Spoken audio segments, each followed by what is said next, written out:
Fiche 14. Le freinage. Freinage et distance d'arrêt. La distance d'arrêt est la distance parcourue entre la perception de l'obstacle et l'arrêt complet du véhicule. Elle comprend le temps de réaction plus la distance de freinage. Le temps de réaction varie en fonction de l'état du pilote. Il augmente si ce dernier est malade, fatigué, soucieux, sous l'emprise de médicaments, d'alcool ou de drogue.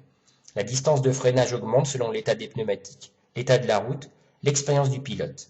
Elle est proportionnelle au carré de la vitesse. Les pneus et le freinage. La qualité du freinage est étroitement liée à l'état des pneumatiques car ils assurent l'adhérence de la moto à la route. Il faut qu'ils soient en bon état et suffisamment gonflés, adaptés à la moto, montés correctement. L'état de la route. Elle conditionne aussi l'adhérence de la moto, donc la qualité du freinage. Cette adhérence diminue quand la route est humide, grasse ou gelée.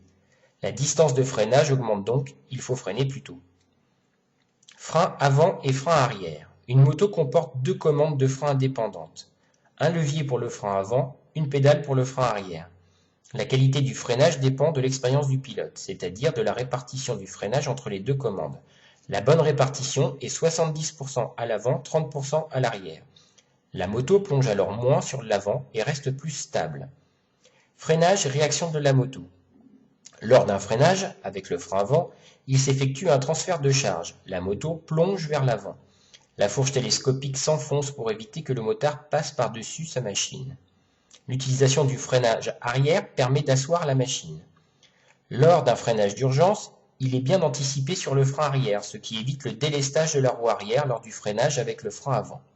Attention, une moto chargée entraîne une distance de freinage plus longue.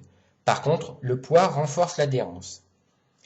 Freinage et dérapage. Un freinage mal dosé ou trop appuyé peut provoquer un dérapage.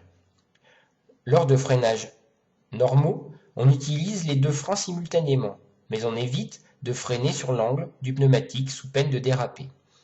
Un blocage de roue, c'est une part d'efficacité du freinage et surtout un risque de perte de contrôle de la moto. Il faut alors relâcher le frein, puis le reprendre pour retrouver efficacité et contrôle.